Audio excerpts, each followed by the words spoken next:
Hello everyone, welcome to Skill I Q में आपका स्वागत है। तो हम अभी बात करेंगे ब्रिक्स का सम्मेलन हुआ है। अभी ब्रिक्स समिट हुआ है 2024 रिसेंट टाइम अक्टूबर 2024 में हुआ है। और ये 16वां जो है आपका ब्रिक्स जो है समिट था, सम्मेलन था। इसके बारे में हम लोग बात करेंगे, कुछ इसके इतिहास से संबंधित बात करेंगे और फिर जो ये 16th यानी कि 16वां जो समिट हुआ है, सम्मेलन हुआ है, इससे संबंधित भी कुछ बातें करेंगे। 5 से 10 मिनट का ये वीडियो हमारा रहने वाला है, बट इन्फॉर्मेटिव काफ़ी है। चलिए देखते हैं इसके बारे में। सबसे पहले ब्रिक्स की स्थापना और उसके इतिहास की बात करते हैं। ओके, देखो, सबसे पहले बात क्या है? सबसे पहले बात यह है कि ब्रिक्स का पूरा नाम ब्राज़ील, रूस, भारत, चीन और दक्षिण अफ्रीका का संक्षिप्त रूप है। यानी कि ब्रिक्स से ये सारे के सारे देशों के नाम बनते हैं। संक्षिप्त जो है रूप है, ये शॉर्ट फॉर्म बना रखी है ब्रिक्स इन देशों के नाम की। इसकी स्थापना 2009 में हुई थी। इसका उद्देश्य क्या था कि 5 प्रमुख उभरती हुई अर्थव्यवस्थाओं के बीच में आर्थिक सहयोग, राजनीतिक संवाद और सांस्कृतिक आदान प्रदान को बढ़ावा देना है। मतलब इसकी शुरुआत में जब जो देश थे, उस समय पे 4 देश थे, उसके बारे में हम आगे बात करेंगे। बट जब इसकी शुरुआत हुई थी 2009 में, एक व्यक्ति को क्रेडिट जाता है। उनका नाम क्या था? उनका नाम ओनील था। जिम, मैंने यहाँ पे ऐड नहीं किया, ओनील, ठीक है। ये ब्रिटिश व्यक्ति थे। इन्होंने सबसे पहले जो है 2001 में इन्होंने सबसे पहले एक शब्द का जो है क्या किया था, यूज़ किया था। इन्होंने कहा था कि जो है इन्होंने एक भविष्यवाणी की थी कि 4 देश, मतलब जो आगे हम पढ़ेंगे, वो 4 देश मिलके एक जो है संगठन बना सकते हैं, वैश्विक अर्थव्यवस्था में काफ़ी अच्छी जो है भूमिका निभा सकते हैं, योगदान दे सकते हैं। तो उनको एक इस तरीके का संगठन बनाना चाहिए। ये ब्रिटिश अर्थशास्त्री थे, इकोनॉमिस्ट थे, जिम ओनील। ओके, ये ऐड कर लेना आप लोग इसके नोट्स में। अब देखो यहाँ पे आ जाओ, तो क्या है यहाँ पे, इसको शुरुआत जब की गई थी तो 5, शुरुआत में 4 थे, अब 5 हैं। 5 का ज़्यादातर नाम चलता है। और उभरती हुई अर्थव्यवस्थाएं, डेवलपिंग कंट्रीज़, है ना, विकासशील जो देश थे, उनके लिए ये इम्पोर्टेंट था। और यहाँ पे इसके इनके बीच में आर्थिक सहयोग होना चाहिए, आपसी लेन देन होना चाहिए, राजनीतिक तौर पर जो है इनके बातचीत जो है अच्छी होनी चाहिए, और सांस्कृतिक आदान प्रदान को बढ़ावा देने के लिए ब्रिक्स को जो है इंट्रोड्यूस किया गया था। यह संगठन पहले ब्रिक के रूप में जाना जाता था, जिसमें केवल 4 देश थे, ब्राज़ील, रूस, भारत और चीन। यानी कि जो साउथ अफ्रीका है उसको बाद में ऐड किया गया था। और इसको शुरुआत में जब ओनील ने इसको जो है एक तरीके से इंट्रोड्यूस किया था, तो ब्रिक उन्होंने बोला था, BRIC। उसके बाद इसमें 2010 में, ठीक है, 9 में शुरुआत हुई थी, 10 में इसमें साउथ अफ्रीका भी ऐड हो गया था। तो उसके साथ साथ इसका नाम जो है S ऐड करके ब्रिक्स जो है इसको नाम दे दिया गया था। उसके बाद ब्रिक्स जो है 5 उभरती हुई अर्थव्यवस्थाओं का एक अंतर्राष्ट्रीय समूह है, जिसमें ब्राज़ील, भारत, रूस, चीन और दक्षिण अफ्रीका शामिल हैं।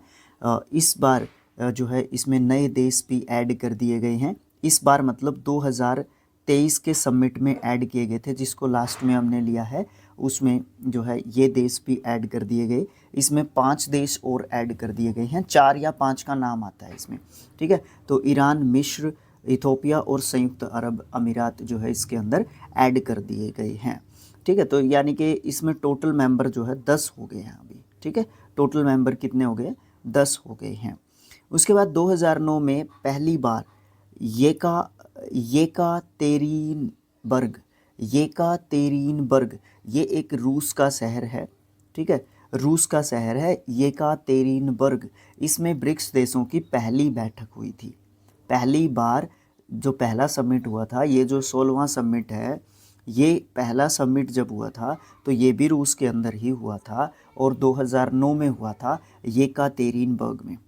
इसके बाद से हर साल ब्रिक्स का समिट होता है अलग अलग देशों में। इन देशों के नेता मिलके आर्थिक, राजनीतिक और सुरक्षा से जुड़े मुद्दों पर, मामलों पर चर्चा करते हैं, या आपसी जो विवाद होते हैं उनको निपटाने का या निबेड़ने का जो है एक तरीके से काम करते हैं। इसकी प्रमुख घटनाएं और उपलब्धियों की बात करेंगे तो आप तो क्या क्या जो है हैं उनके बारे में देखते हैं। चलिए बात करते हैं प्रमुख घटनाओं और उपलब्धियों की। तो पहला सम्मेलन जो है कब हुआ था? 2009 में हुआ था, जहाँ पे चार देशों ने इसमें हिस्सा लिया था, ब्राज़ील, रूस, भारत और चीन। ठीक है।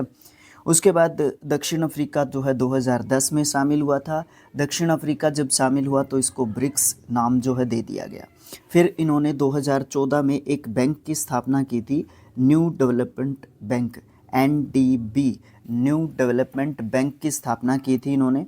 ठीक है। और इसका उद्देश्य क्या था कि विकासशील देशों को बुनियादी तौर पर और सतत विकास की जो परियोजनाएं हैं उनके लिए आपको क्या मिलता रहेगा इससे, NDB से, न्यू डेवलपमेंट बैंक से एक वित्तीय सहायता जो है आपको मिलती रहेगी। यानी कि फाइनेंशियल सपोर्ट जो है एक दूसरे देश को देने के लिए NDB की स्थापना की गई थी। ब्रिक्स रिजर्व अरेंजमेंट एक जो है इस वित्तीय समझौते के तहत पे जो CRA जिसको नाम दिया गया, ब्रिक्स रिजर्व अरेंजमेंट इसको जो है कहा गया। इसके तहत जो है ब्रिक्स देशों ने आर्थिक संकट के समय में आपस में मदद करने के लिए एक आपातकालीन फंड जो है बनाने की चेष्टा रखी, और जिसको नाम क्या दिया इन्होंने, ब्रिक्स रिजर्व अरेंजमेंट जो है उसको नाम दिया गया। तो ये 3-4 जो है महत्वपूर्ण बातें अब तक जो है इस जो है संगठन की हो चुकी हैं। इसके उद्देश्य क्या क्या हैं?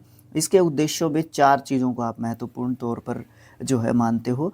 आपसी व्यापार और निवेश को बढ़ावा देना है, आर्थिक विकास के लिए एक मंच तैयार करना है, वैश्विक मंचों पर विकासशील देशों की आवाज़ को मजबूत करना है, सतत विकास, गरीबी उन्मूलन, जलवायु परिवर्तन जैसे मुद्दों पर मिलकर किस तरीके से हम इनको टैकल कर सकते हैं, किस तरीके से उन मुद्दों के ऊपर निजात पाया जा सकता है।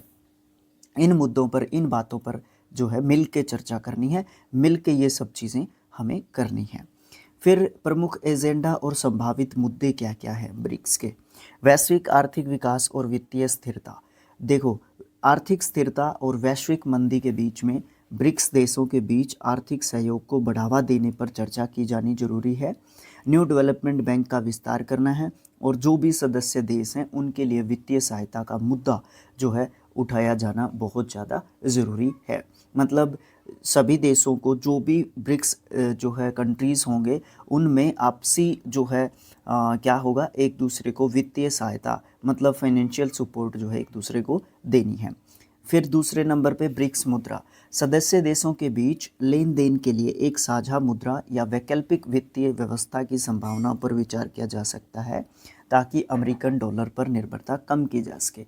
भाई ये पॉसिबिलिटी के है कि ब्रिक्स जो है अपनी करेंसी जारी कर दे, एक जो भी ब्रिक्स कंट्रीज़ हैं ना वो एक करेंसी को यूज़ करें आपसी जब उनका लेन देन हो तो उस समय पे, जिससे क्या होगा, जिससे जो USD है, जिससे अमेरिकन डॉलर है, क्योंकि इंटरनेशनल लेवल पे ज़्यादातर जो लेन देन होता है वो USD में होता है, अमेरिकन डॉलर में होता है, तो वो उसके ऊपर जो डिपेंडेंस है वो जो है कम हो सके। इससे अमेरिका के नाराज़ होने के भी चांसेस आपको ज़्यादा देखने को मिलते हैं।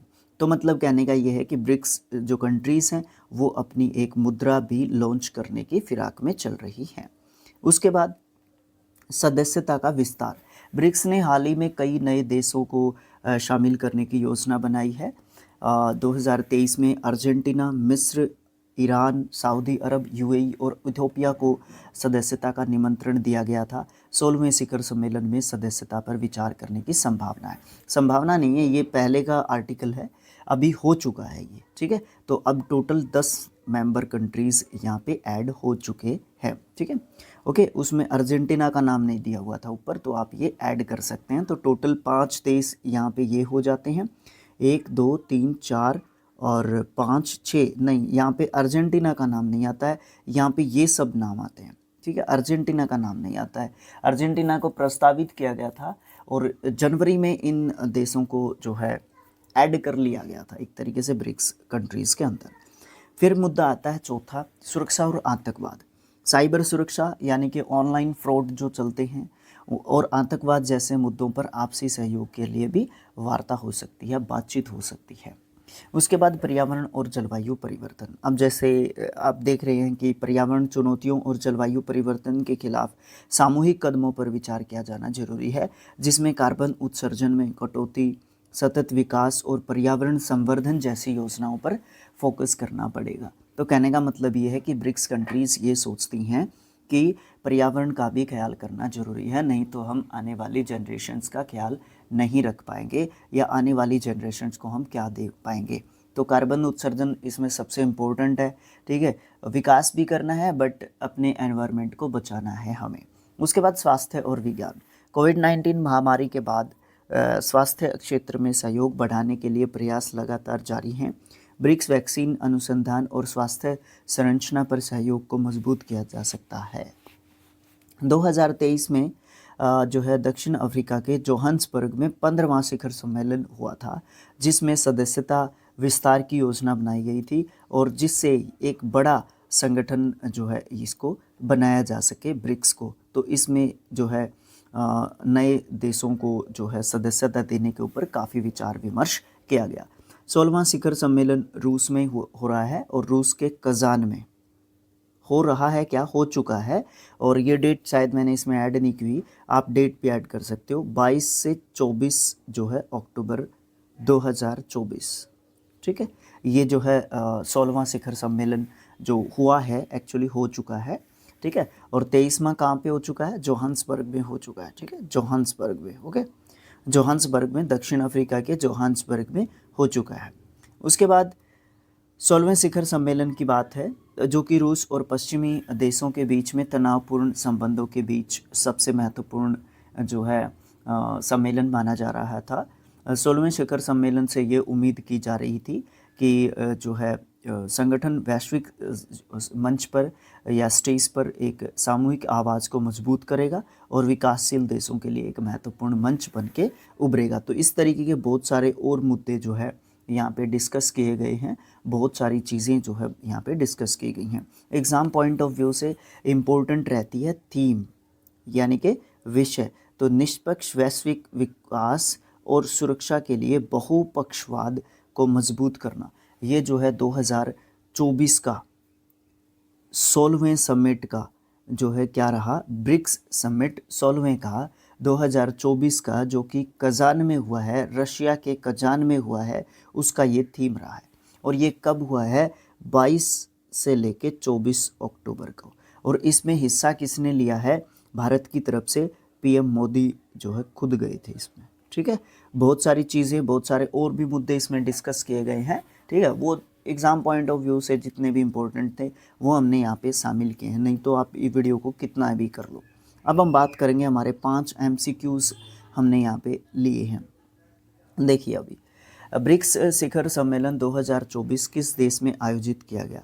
तो ये जो है आपका रूस के अंदर शामिल किया गया और रूस के कजान के अंदर शामिल किया गया। लास्ट जो है 2023 का कहाँ पे शामिल किया गया था? 15वां, ये जो है जोहान्सबर्ग में, ठीक है। जोहान्सबर्ग में जो है आपका ये सम्मेलन जो है सम्मेलन किया गया था, आयोजित। उसके बाद नेक्स्ट जो है क्वेश्चन की बात करते हैं। ब्रिक्स में नए सदस्य देश कौन से हैं? ब्रिक्स में नए सदस्य देश हैं मिस्र, इथोपिया, ईरान, सऊदी अरब और संयुक्त अरब अमीरात, ठीक है। ये जो है आपके देश इसमें शामिल किए गए हैं 5, ठीक है। तो ये टोटल 5 कंट्रीज़ शामिल की गई हैं और पहले भी 5 थी, तो आपके टोटल मेंबर कंट्रीज़ यहाँ पे बहुत सारे हो गए हैं, जो कि 10 हो गए हैं। उसके बाद हम बात करते हैं ब्रिक्स शिखर सम्मेलन का मुख्य उद्देश्य। देखो ये चारों के चारों उद्देश्य लिखे हुए हैं। एक, विश्व में एक जो है बहुपोलीय अंतर्राष्ट्रीय व्यवस्था का निर्माण करना, बिल्कुल करना है। आर्थिक विकास को बढ़ावा भी देना है, वैज्ञानिक अनुसंधानों को बढ़ावा देना है, सांस्कृतिक आदान प्रदान को भी बढ़ावा देना है। लेकिन अगर हम थीम की माने निष्पक्ष वैश्विक विकास और सुरक्षा के लिए बहुपक्षवाद को मजबूत करना, तो उस हिसाब से हमारा सबसे महत्वपूर्ण जो उद्देश्य है वो एक बनता है, विश्व में एक बहुपोलीय अंतर्राष्ट्रीय व्यवस्था का निर्माण करना। ये मुख्य उद्देश्य है। ये सारे के सारे आप उद्देश्य कहोगे, सारे के सारे उद्देश्य हैं, बट ये वाला क्या है? मुख्य उद्देश्य। तो हमारे ऊपर जब हम MCQs या क्वेश्चंस करते हैं हमारे अटेम्प्ट करते हैं, जब हम एग्ज़ाम में करते हैं या टेस्ट लगाते हैं या वैसे हम कॉपी से करते हैं, तो उस समय पे हमारा दिमाग पर्टिकुलरली क्या सोच रहा होता है, ठीक है, या गिवन जो ऑप्शंस होते हैं हमारे सामने, उस चीज़ को, हमारे दिमाग को, क्वेश्चन को हमें एक्सपेंड करके थोड़ा सा सोचने की ज़रूरत होती है। ओके, नेक्स्ट क्वेश्चन की बात करते हैं। ये है ब्रिक्स देशों की संख्या जो है कितनी है, तो ऑप्शन नंबर सी यहाँ पे होगा, 10 यहाँ पे हमारे सदस्य देशों की संख्या है। उसके बाद हम बात करते हैं ब्रिक्स जो शिखर सम्मेलन 2024 है वो कब हुआ, तो वो 22 से 24 अक्टूबर को जो है हुआ रशिया के अंदर, यानी कि रूस के अंदर, ठीक है, और रूस के शहर कजान के अंदर। कौन से नंबर का था, दोबारा से रिवाइज कर लेते हैं, 16 था। और क्या इम्पोर्टेंट है, थीम इसमें इम्पोर्टेंट है, थीम भी बहुत ज़रूरी यहाँ पे हो जाता है। तो ये आपके यहाँ पे आंसर्स भी हमने दे दिए हैं। पीडीएफ के लिए आपको क्या करना है, पीडीएफ के लिए आपको जाना है स्किल आईक्यू एजुकेशन टेलीग्राम पे, ठीक है, टेलीग्राम पे आप लोग जाके पीडीएफ को आराम से डाउनलोड कर सकते हो, और ये क्वेश्चंस और ये पूरा का पूरा पीडीएफ एज इट इज़ आप जो है डाउनलोड कर सकते हो और अपनी पढ़ाई को और ज़्यादा ठीक कर सकते हो, और ज़्यादा चीज़ें ऐड कर सकते हो, काट सकते हो, वो आपके ऊपर डिपेंड करता है आप कितना इम्पोर्टेंट जो है चीज़ों को लेते हो, कितना इम्पोर्टेंट आपको क्या टॉपिक किस तरीके से लगता है, आप उसके हिसाब से अपने पर्सनल नोट्स भी बना सकते हो। तो थैंक्स फॉर वॉचिंग। अगर कुछ रह गया हो, क्योंकि करंट टॉपिक है, शायद मैंने 2-3 जगह से चीज़ें उठाई हैं, शायद उसमें कुछ रह गया हो, तो आप लोग ऐड कर दिया करो चीज़ें कमेंट बॉक्स में, ठीक है।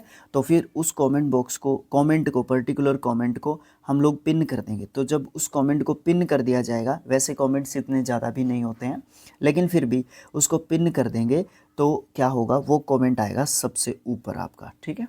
तो इसलिए वहाँ से कमेंट से भी हमें बहुत कुछ सीखने को मिलता है। कुछ कमी रह गई हो, कुछ चीज़ें ऐड करनी हो, तो वो भी आप लोग कमेंट बॉक्स में मुझे ज़रूर से बताओ, ताकि मैं भी आगे अपनी जो चीज़ें हैं उसमें सुधार लेके आपके सामने प्रेजेंट कर सकूँ अपना प्रेजेंटेशन। तो thanks for watching, thank you so much. मिलेंगे नेक्स्ट किसी अपडेट के साथ, देखते रहिए स्किल आईक्यू।